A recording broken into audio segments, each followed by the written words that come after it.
Good morning, everyone, and thank you for joining us today. I'm Cicely Waters, Director of External Affairs for the U.S. Department of Health and Human Services, Office of the Assistant Secretary for Preparedness and Response. And it's truly an honor to be here with two esteemed experts in infectious disease and epidemiology for a conversation today on COVID-19 monoclonal antibody treatments. Joining me today are Dr. Clifford Lane, who's the Clinical Director and Deputy Director for Clinical Research and Special Projects for the National Institute of Allergy and Infectious Diseases at the U.S. National Institutes of Health. Dr. Lane served as a member of the World Health Organization delegation to China in February of 2020 and established and serves as a co-chair of the NIH COVID-19 Treatment Guidelines panel. Also joining the conversation today is Dr. Raj Gandhi, who's professor of medicine at Harvard Medical School and the director of HIV Clinical Services and Education at Massachusetts General Hospital. Dr. Gandhi is a member of the NIH COVID-19 Treatment Guidelines panel, as well as the Infectious Diseases Society of America COVID-19 Treatment Guidelines panel as well. Again, welcome to today's conversation, and thanks so much for joining. Today, we'll discuss the treatment guidelines regarding the use of monoclonal antibodies released in April by the NIH COVID-19 Treatment Guidelines panel. As vaccination rates increase across the country, we're seeing hope for combating this virus. However, until the infection rate is zero, we have to look at treatment and vaccines as complementary tools in the fight against COVID-19, and monoclonal antibody treatments is one of those options. The monoclonal antibody treatments received emergency use authorization from the U.S. Food and Drug Administration last fall. And since then, there have been changes to the treatment guidelines from the NIH, and we'd like to delve into that conversation today and talk about what are the monoclonal antibody treatments and what those NIH guidelines are currently. So let's just jump right into the conversation about these treatments, as there may be providers as well as patients who still have questions. So Dr. Gandhi, where do monoclonal antibodies currently sit in that full treatment landscape?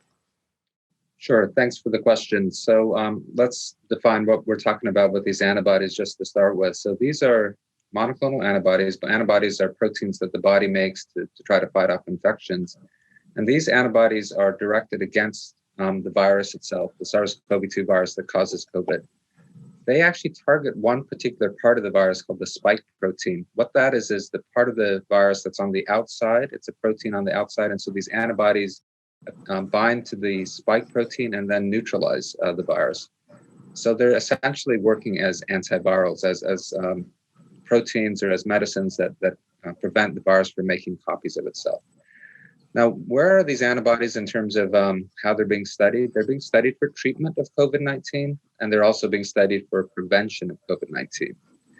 So as you said at the outset, the U.S. Food and Drug Administration issued emergency use authorizations for several antibodies back last fall. These emergency use authorizations have been issued for people who are outpatients, not yet in the hospital, who have mild to moderate COVID-19 and are within 10 days of symptom onset, so within 10 days of getting sick. Now, you asked, where do these antibodies sit within our our therapies? And here the point I want to make is SARS-CoV-2 or COVID, at the very beginning, when someone is just getting sick, that's when the virus is most active. That's when the virus is making a lot of copies of itself. And that's when we think that antivirals, such as these monoclonal antibodies, are most likely to be effective, when people have mild to moderate COVID-19 before they end up in the hospital.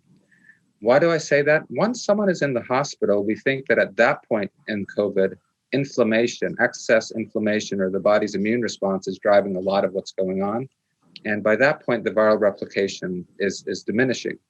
And so we think these antibodies, and the data so far is for these antibodies, is early in the treatment course. And that's why it's so important to know about these antibodies and to deploy them early before someone gets sick enough to be in the hospital. They cut the likelihood of hospitalization and of death by about 70%, okay? And so for that reason, this April, the NIH panel has recommended the use of these antibodies for high-risk outpatients with mild to moderate disease. The last point I want to make here is that the studies to date have not found a benefit for these antibodies once someone is already hospitalized, once someone is further along in the course of their disease, when inflammation has really taken over. And so at that point, the panel recommends that we don't use the antibodies in people who are hospitalized because of COVID, except in a clinical trial. And I think Dr. Lane will talk about some of those clinical trials that are ongoing. Thanks so much for that, Dr. Gandhi. And Dr. Lane, we've talked about the recent NIH guidelines that were issued in April. Could you talk a little bit about who sits on the COVID-19 treatment guidelines panel and what was the new data or the new information that drove the most recent guidelines that were issued? Oh, thanks very much for that question. So the NIH COVID-19 treatment guidelines panel was established in March of 2020, and that was in follow-up of a decision from the White House task force that such a set of guidelines directed to practicing clinicians would be of benefit. The first meeting of the panel took place on March 24th. The first set of guidelines developed by April 6th, and then posted online on April 21st, 2020. The initial panel consisted of 29 experts from across the country, including MDs, PhDs in biostatistics, and PharmDs.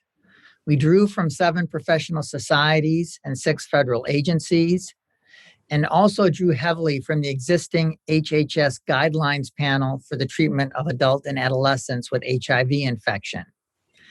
It was designed to be a living document, and in that regard, since the initial version, there have been a total of 22 revisions, with the latest revision being April 21st, 2021. Since its inception, the membership of the panel has approximately doubled.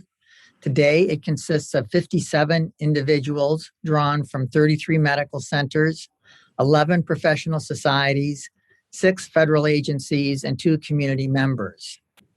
Along with myself, the co-chairs are Dr. Trip Gulick at New York Hospital and Henry Mazur of the Critical Care Medicine Department at the NIH. Each formal recommendation is voted upon, and a majority vote is required for a recommendation to be adopted. Often, but not always, the panel is able to come to consensus. Recommendations that are made by the panel receive 2 ratings, A, B, or C, for the strength of the recommendation, ranging from strong to moderate to operational, and Roman numerals 1, 2, or 3 for the strength of the evidence supporting the recommendation, ranging from data from well-designed randomized controlled trials to, at level 3, expert opinion. I want to point out one aspect of the guidelines and contrast that to what comes out in the emergency use authorizations issued by the FDA. The Emergency Use Authorization Authority allows the FDA to facilitate rapid access to medical products and diagnostics during a public health emergency.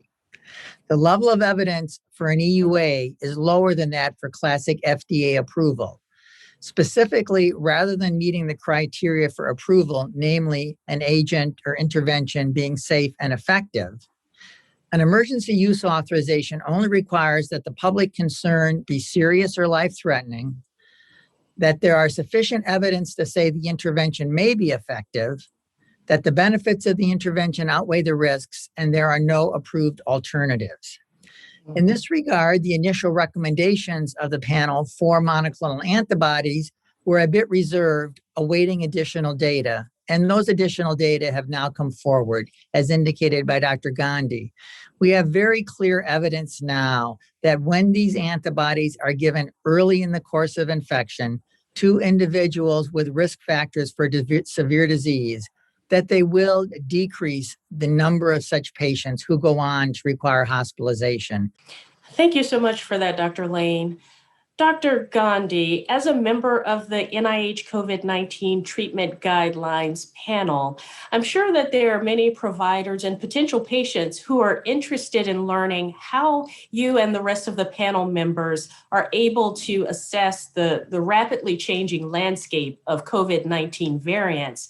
And in addition to that, can you speak to how the current monoclonal antibodies are performing against the known variants that are out there today?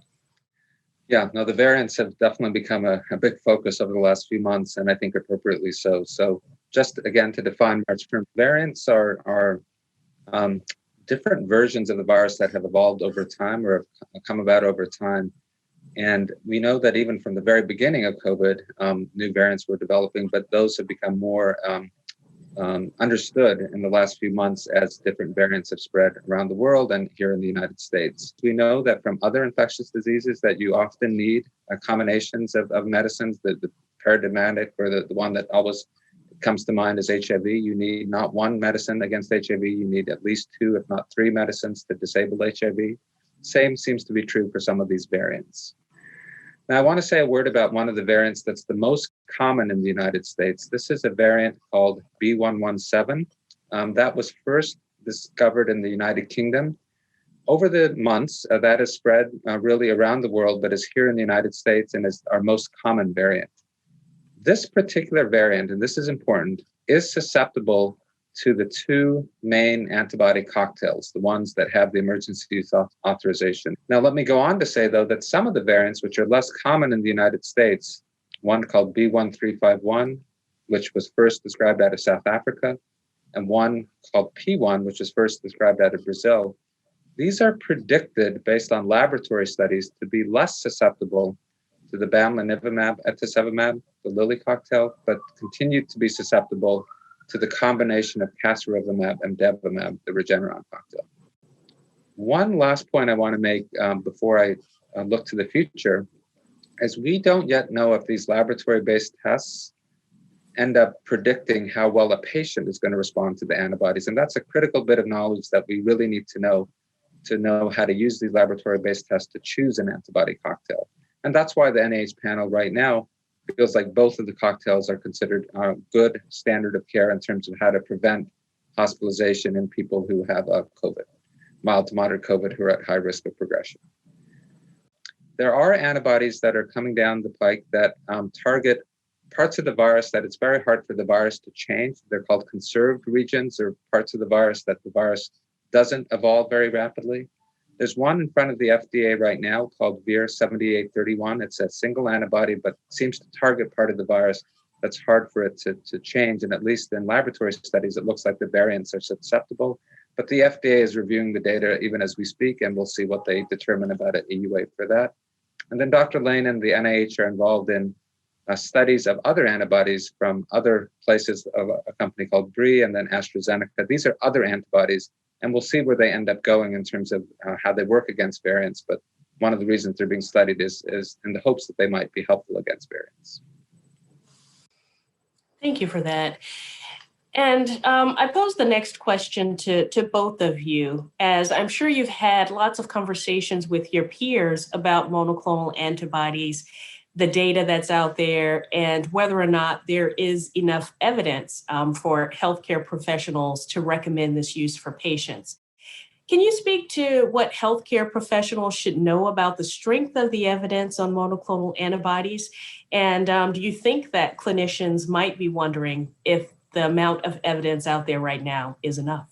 I think, as was mentioned by Dr. Gandhi, that while initially the data that had come forward that led to the initial emergency use authorizations were relatively weak in terms of the number of patients who had been treated and the number of endpoints that have been seen. Now there are data on hundreds and several thousand patients, both in terms of the formal clinical trials and now in some of the real world experience. And I think really the data are overwhelming to the fact that the panel has given this an A rating, something that we think should be used in patients who are at high risk of infection when diagnosed early in their course of infection, while they are still outpatients and ambulatory patients.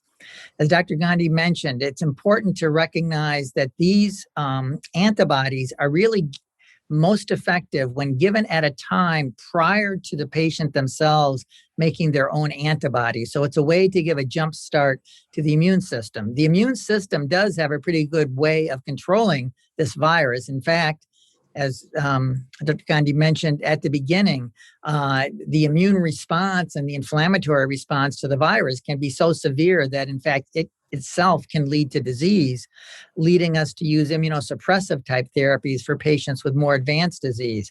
But again, the data are very clear that when given early to patients at high risk of disease progression, these antibodies appear to have clinical benefit.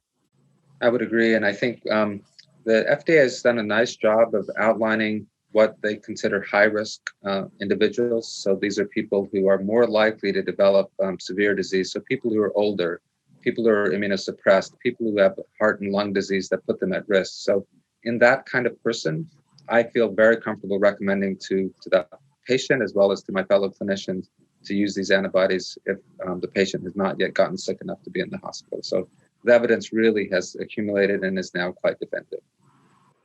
So for clinicians out there who are making treatment decisions for their patients who are COVID positive and meet the eligibility requirements for treatment with monoclonal antibodies, what do the NIH treatment guidelines offer in relation to the FDA emergency use authorizations?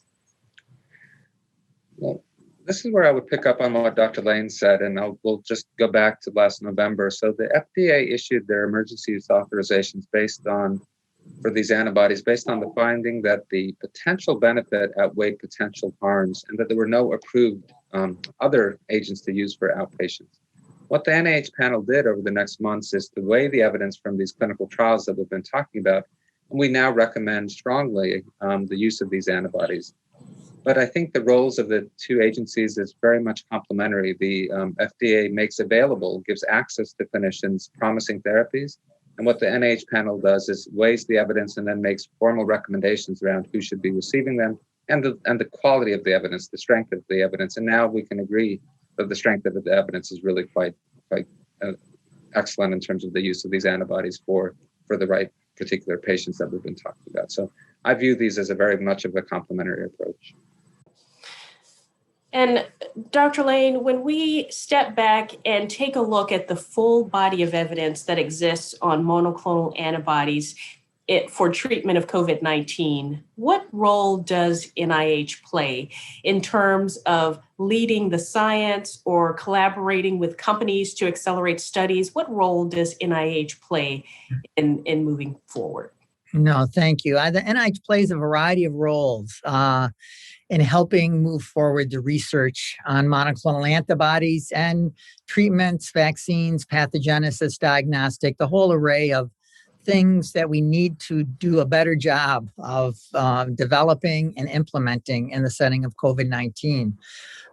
There has been an enormous effort. I've been at NIH for many years, the largest effort I've ever seen launched to try to develop effective therapies for a new disease. It's analogous to taking the 30 years of HIV research and compressing it into the past 12 to 18 months.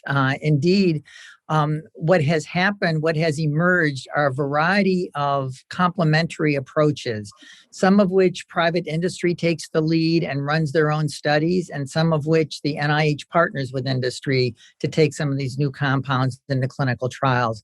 And what you'll find is a mixture, a blend of studies, some of which are led by NIH, some of which are led by industry. And when you put all of these data together, a picture emerges as to A, whether or not a therapy might have some benefit, and then B, really, where does that benefit most easily come forward? In other words, where should one focus the use of some of these experimental agents? Fully agree. I've, as I alluded to, been doing infectious disease research since the 90s when the focus was on HIV. And there are some similarities that are worth pointing out between what happened with HIV and what is happening with COVID. The first and foremost is finding evidence-based criteria in order to develop medicines and to make advances. There was immense pressures in the early days of HIV to approve drugs that turned out not to be beneficial. And it was really due to the commitment of the patients, the clinicians, and of the clinical researchers that brought us the medicines that we have for HIV. And the same paradigm is playing out with COVID-19, just much more quickly. As Dr. Lane said, what took us years in HIV has taken months with COVID-19. But it's the same iterative process that is one advance building on another until we get to a better place. And that happened with HIV. We're in a much better place than we were in the 1980s with HIV. And we're getting to be in a much better place for COVID-19. The one last thing I want to say about that, though, is we can't stop yet. There are massive outbreaks in parts of the world like India, like Colombia, like Nepal. We need better treatments than what we currently have. And there's likely to be sporadic outbreaks even as vaccines roll out here in the United States. So we need better treatments, and we very much need oral treatments, pills that people can take. So the mission of the therapeutic program, the mission of the NIH and of all of us is to continue to get better therapies so that we can make them available to a broader spectrum of people. And I think what's going on in the world right now for COVID makes that very, very clear. Thank you for that. Dr. Lane, you mentioned earlier that NIH-led research helped to inform the EUA decisions for monoclonal antibodies. Can you talk a little bit about any current COVID-19 related studies that the NIH is leading that may impact patient treatment with monoclonal antibodies in the future? Yes, no, thanks for that question as well. There are several clinical trials underway, some that have been completed and not published yet, that are looking at the role of monoclonal antibodies in treatment of ambulatory patients or outpatients, treatment of inpatients, as well as use for prophylaxis of infection. These efforts these efforts are coordinated under Accelerating COVID-19 Therapeutic Interventions and Vaccines, or ACTIVE trials. Specifically, ACTIVE 2 is a study in ambulatory patients looking at different strategies to prevent hospitalization or severe disease progression. These studies in ACTIVE 2 have looked at antibodies from a variety of companies and are continuing to evaluate the new antibodies as they come forward. The ACTIVE 3 protocol is one that is being conducted in hospitalized patients. And although the initial studies with the antibodies from Lilly, from Bree, and from Vir in hospitalized patients have not shown evidence of clinical benefit, studies are ongoing in hospitalized patients with other monoclonal antibodies or similar therapeutic strategies. Currently, the antibody being tested is from AstraZeneca. These antibodies, again, are proteins, so they're usually given by an intravenous line, or there is some evidence now for some of the antibodies being given underneath the skin, which is called subcutaneous. So when these antibodies were first authorized back late last year, the infusion time was about an hour, and then there was another hour of observation. What's already happened in a few short months is now the infusion time is down to about 20 minutes for some of the antibodies. And that helps in terms of how long a patient has to be in an infusion center. So that's one advance. Now, there's a lot of work going on to try to make those infusion times not 20 minutes, but down to a few minutes. And we'll see where the data ends up with that. But there are a lot of efforts to try to bring down the infusion time to just a few minutes. Dr. Lane mentioned some of the preventive antibody studies. The one in household contacts used the subcutaneous or underneath the skin administration. And what's nice about that is you don't have to place an intravenous line. That's a little bit easier in terms of the sheer logistics to give the antibody subcutaneously or underneath the skin. So as a clinician, I would say that anything that can be done to make the logistics easier will just make it a lot easier for more and more people to receive the treatment. And so that kind of research, I think, is well worth doing.